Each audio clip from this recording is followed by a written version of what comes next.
Nagbabalik ang PTV Sports sa ating sports banter. Kasama natin live sa studio ang mga gold medalists sa Secondary Boys 3x3 basketball event ng Palarong Pambansa 2025. Narito si Coach June Estrellas Jr.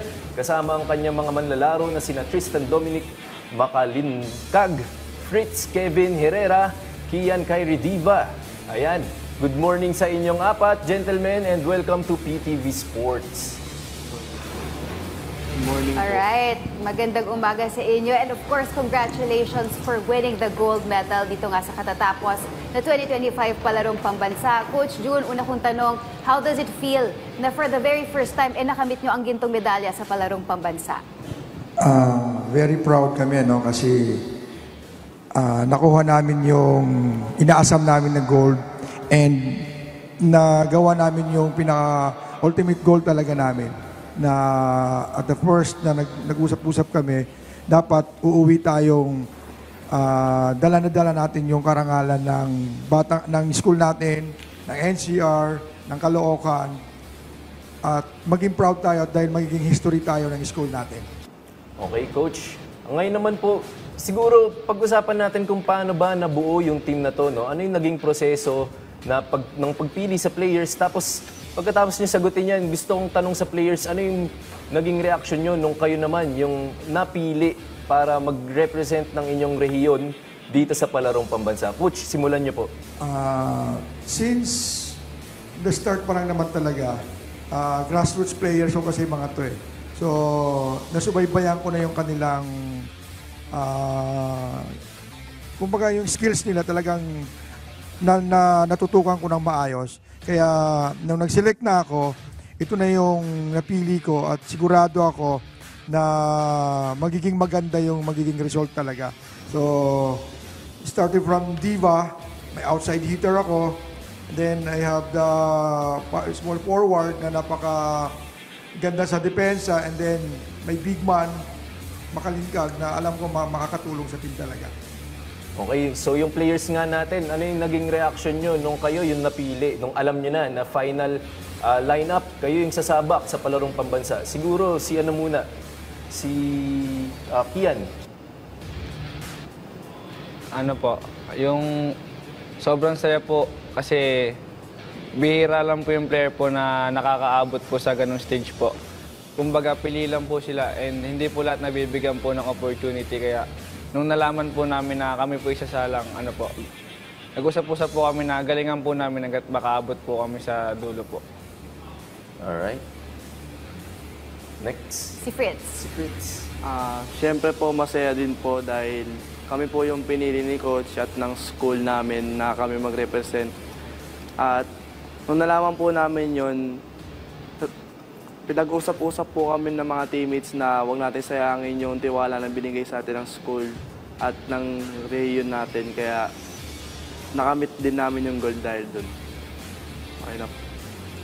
Okay. Finally, si Tristan. Yung reaction ko po nung nalaman po namin na kami po yung isasalang sa Palarong Pambansa. Siyempre po masaya kasi siyempre once in a lifetime moment po to na opportunity na pwede namin kunin. And nung nalaman po namin yun, talagang pinilit po naman mag-ensayo ng maayos, tsaka pinilit po namin makuha yung gold. Coach Juno, gusto ko lang maitanong, definitely basketball is one of the watch sport dito sa Palarong Pambansa. At sabi niyo nga po, napakahigpit yung naging labanan dito. But how did you prepare for this? Sobra-sobra yung preparation namin, no? Kasi hindi namin sinayang yung pagkakataon. Dahil unang-una, pinag-aralan ko yung weather ng Lawag, na mainit, kumpara dito sa atin.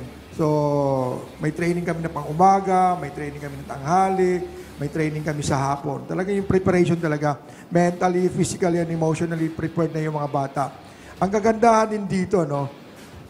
When we arrived in Lawag City, 2 days after, nagkaroon kami ng coaches clinic and we are invited to be the demo sports players. So na-recall namin lahat yung mga preparations namin sa tulong po ni Coach Calvin Sanggalang. So siguro big factor talaga na na-review namin lahat yung mga game plan. So yun yung preparations talaga na naihanda, naipakita namin. Coach Jun, tsaka mga players sa perspective nyo, no? Gusto kong malaman, kwento nyo naman sa amin yung pivotal semifinals match nyo against Calabarzon.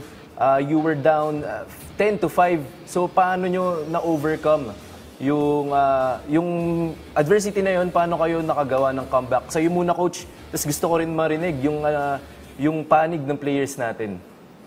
Ganito, napaka-pressured kami nung game na yun kasi defending champion yung nakalaban namin sa semifinals, the Southern Tagalog. Sobrang napakagaling nung kanilang napakagaling nung kanilang point guard. So hindi namin kung depensa lang, sabi ko sa mga bata, sa mga players ko, na tiwala sa sarili, work as a team, execute ng game plan, pag-usap kayo ng maayos, pag may kamali, walang sisihan. So, na-execute naman ng maayos. Tapos yung nakita namin, we are down. Talagang yung composure dapat hindi mawala eh. Alam naman ng mga bata yan. Kahit wala ako sa harapan nila, dahil we are not allowed to coach in 3x3. So, dahil sa preparations, na kahit wala ako, naging maganda execution ng mga bata talaga. Okay. Si Kian, pagka nandun ka sa ganong klaseng situation na kumbaga ito yung tinatawag na clutch time, di ba? Alam natin, hindi ka dapat matibay yung loob mo para makagawa kayo ng comeback. Paano nyo ginawa yun? May time po yun na seconds na lang po, tumawag po ako ng timeout. Tapos nag-usap-usap po kami ng dapat gawin. Kasi sabi ko po sa kanila, may oras pa po. Tapos may pag-asa pa po kaming manalo. Tapos ayun po, binigay naman po ni Lord sa amin yung panalo po. Alright. Ito naman for Diva, no? Ano yung naramdaman mo nung naipasok mo yung dagger 3-pointer para makaabot kayo dito nga sa gold medal match? Yung tira na po yun, pagtapos po pumasok, sobrang saya ko po kasi di po namin ini-expect na mananalo po kami doon kasi nung seconds na lang po, parang tanggap na po namin na matatalo kami. Kasi ang laki na po ng lamang. Tapos di po namin in-expect na makakaabol pa po kami for comeback. Tapos ayun po, pagtapos po nun, halo-halong emotion na po yung nagawa namin po. Kaya yung mga gestures po, unexpected na rin po na nangyari po. Meron ka bang ginawang seli nung naipasok mo yung yung dagger 3 na yun? Yung choke lang po. Choke po. Ay, nag-choke. Ano yun? Choke daw. Ginaya si Tyrese Haliburton at si Reggie Miller. Pero kasunod naman, para kay Fritz, para sa inyo, gaano ka-importante na nakuha nyo yung gintong medalya dito sa palarong pambansa? Sobrang importante po nito dahil ito po yung unang gold ng Caloocan, parang po namin to, history making po ng city po namin and ng school namin. Kaya sobrang saya po namin na nakuha namin yung gold na to. Ito naman para kay Tristan, partner, no? Very curious ako. Ano yung mga sacrifice na pinagdaanan mo to get this gold medal finish? Mga sacrifices po namin, yun po yung sa oras po ng training kasi may mga kailangan po kami i-let go na mga kailangan namin gawin for this training. And madami din po kaming, especially po may mga ginagawa rin sa bahay. Pero naiintindihan po ng pamilya namin dahil kailangan po na mag-training ng maayos para sa palarong pambansa. Sa'yo pa rin, Tristan, ano yung plano mo bilang isang basketballista? Ngayon, nasa school ka pa, di ba? And I'm pretty sure naglalaro ka para sa paaralan mo. Pero ano yung iyong plano sa pagpapatuloy mo ng journey na to? Actually po ngayon may mga invites po kami sa mga schools na mag-tryout po and mag-training. Lagi lang po namin ginagrab yung mga opportunity na bumubukas. Kaya po pinupuntahan lang po namin.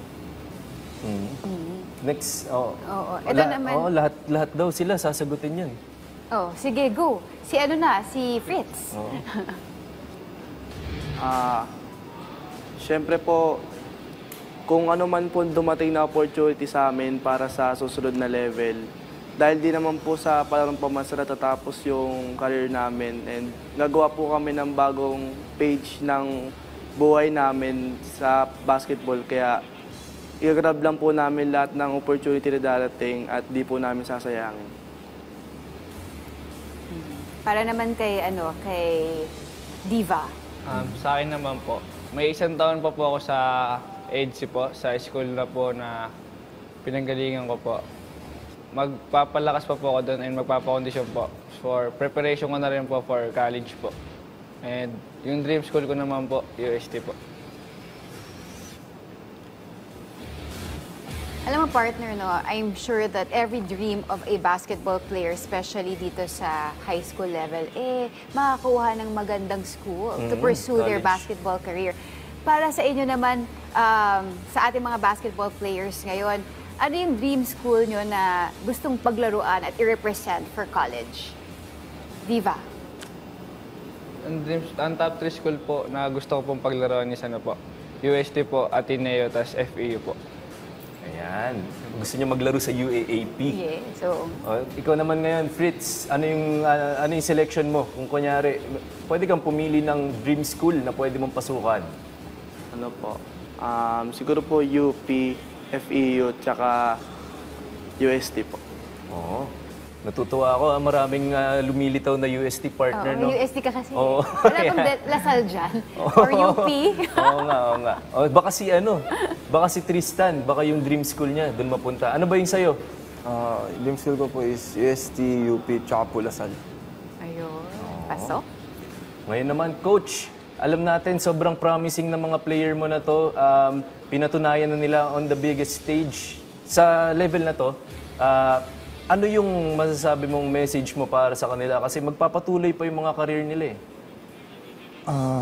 Alam naman nila yun. No? Madalas yung sinasabi sa kanila na ang basketball ay hindi talaga top priority natin. Ang sabi ko sa kanila, unahin pa rin ang pag-aaral. So, masaya ako na malayong narating na namin kahit papano in the junior high school or senior high school namin. Ito na ang narating namin. So, hoping na makita ko sila maglalaro sa UAAP, NCAA. Ayaw lang kasi banggitin ng isa, nasa UP na siya. Okay? Yung isa kong player pala, no, baka makalimutan ko si Bisnar, kasama namin sa team, nasa Finland na siya ngayon. So, hoping na magtuloy-tuloy din ang opportunity sa basketball. For Diva, alam mo naman malayo talaga mararating mo. Tuloy mo lang talaga yung mga trainings na pinagsimulan natin. Same with Fritz, hindi ko na kayo mag-guide, pero alam ko naman na open doors pa rin kami sa inyo. Anytime pwede kayong bumalik, puntahan nyo lang ako. Sana magtuloy-tuloy talaga yung career na meron kayo sa basketball. Very inspiring message coming from Coach June. Finally, meron ba kayong messages, shout-out o gustong batiin? Let's start with Tristan. Binabati ko po yung pamilya ko po sa bayan na nanonood. Tsaka po yung pamilya ko, tsaka po yung mga kamag-anak ko na nanonood. Tsaka po mga sumusuporta sa amin sa Batang Kankalo po, pati po Escuela de Sofia of Caloocan po. Kay lahat tayo may chance na bumate at mag-message. Sunod tayo kay Fritz naman. Siyempre po, shoutout ko po yung family ko po, yung mama, papa, and kapatid ko po. And siyempre po yung school namin na di po nawala ng tiwala sa amin. Yung city po namin, Caloocan City, yung region po namin, NCR. And yung suporta po ng mga manager po namin sa school, Sir Marjay, Ma'am Loy, at buong admins po ng school. Tapos yung mga tulong po ng coaches, si Coach June, si Coach Mike, Coach Bonnie, and Coach Todo. Yun lang po. Thank you po. Alright. Siguro si Diva. Ano yung message mo? Ano po? Una-una po nagpapasalamat po kami kay God kasi ginabayan niya po kami mula po ng napsak hanggang palarong pambansa po. Sa Diva family po, sa Tolentino family, kay Tito Gani po, kay Mami po na nasa ibang bansa, at saka si Lola na binilang po ako ng sapatos. Ito lang. Tapos kay sa RPA po W, tapos sa Centro Pool Embers po. Tapos kila Sir Marjay po na lagi po kaming ginagabayan kahit saan po kami pumunta po. Tapos sa EDSI PAM, NCR PAM po.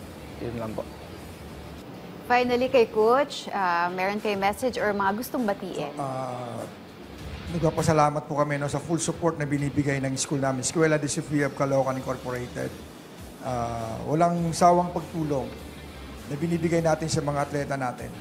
Hindi lang naman sa basketball, sa lahat naman. Sa Caloocan, Batang Kangkalu, maraming salamat din po. Division of Caloocan, headed by Sir Dr. Ariel Villar. And the NCR, maraming salamat po sa support na binigay niyo. Sa parents pala, na hindi rin nagsasawang tumulong sa amin. And of course, my family, my supportive wife. Maraming salamat po. Ayan, maraming salamat din po sa inyo, Coach. At boys, good luck sa kung anuman kasunod ng inyong mga karera. Thank you so much, everybody.